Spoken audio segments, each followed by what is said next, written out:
Hi,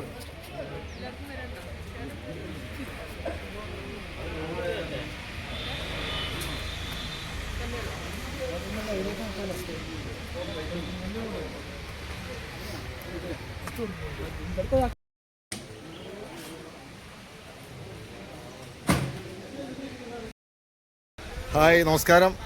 ഇന്നൊരു happy Sunday ആണ്. ഒരു പ്രത്യേക കാരണം കൂടിയുണ്ട്. സൺഡേ ഹാപ്പിയാണല്ലോ എല്ലാവർക്കും. ഒരു പ്രത്യേക കാരണം കൂടിയുണ്ട്. പഴയന്നൂർ ബ്ലോക്ക് പഞ്ചായത്തിൽ നിന്ന് വിജയം വരിച്ച ശ്രീമതി ജിൻസി ജോർജിൻ്റെ സത്യപ്രതിജ്ഞയായിരുന്നു. അപ്പോൾ അതിന് ബന്ധുമിത്രാദികളും കുടുംബവും എല്ലാവരും വന്ന് ചേർന്നിട്ടുണ്ട്. അപ്പോൾ ആ ഒരു സന്തോഷത്തിൻ്റെ രണ്ട് വാചകങ്ങൾ. ഇത് പഴയന്നൂർ ബ്ലോക്ക് പഞ്ചായത്താണ്, കാര്യാലയമാണ് പഞ്ചായത്തിൻ്റെ. അപ്പോൾ ഇന്ന് ബ്ലോക്ക് പഞ്ചായത്തിലൂടെ തിരഞ്ഞെടുത്ത ജിൻസി ടീച്ചർ ഇവിടെയുണ്ട്. നാട്ടുകാരും ബന്ധുമിത്രാദികളും എല്ലാവരും ഉണ്ട്. അപ്പോൾ ടീച്ചറെ നമസ്കാരം. അപ്പോൾ ടീച്ചറിനെ ജനങ്ങളെല്ലാം തിരഞ്ഞെടുത്തു. ഒരു വലിയ സന്തോഷത്തിൻ്റെ ദിവസമാണ്. ഇന്നൊരു സൺഡേ ആണെന്ന് സത്യപ്രതിജ്ഞയായിരുന്നു. അപ്പോൾ ഞങ്ങൾ പഴയന്നൂർ ജനങ്ങൾക്ക് വേണ്ടി താങ്കളുടെ ഭാഗത്ത് നിന്ന് എന്തായിരിക്കും ഞങ്ങൾക്കുണ്ടാകുന്ന ഒരു പ്രതീക്ഷ? ഞങ്ങൾ എന്താണ് പ്രതീക്ഷിക്കേണ്ടത്? ജനങ്ങൾ എന്നെ തെരഞ്ഞെടുത്തു.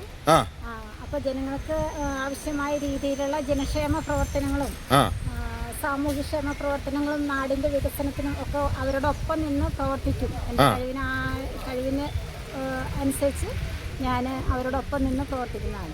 അപ്പോൾ സന്തോഷം. അപ്പോൾ ജനങ്ങളെല്ലാവരും കൂടെയുണ്ട്. ഞങ്ങൾ തിരഞ്ഞെടുത്തൊരു മെമ്പറാണ് താങ്കൾ.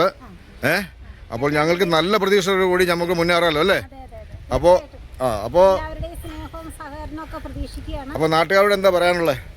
അവരോടൊപ്പം എന്നും ഞാൻ ജനക്ഷേമ വികസനത്തിനും ജനക്ഷേമ പ്രവർത്തനങ്ങൾക്കും ഒപ്പം കൂടെ ഉണ്ടാവും, എന്നും ഉണ്ടാവും അവരുടെ ഒരാളായിട്ട്.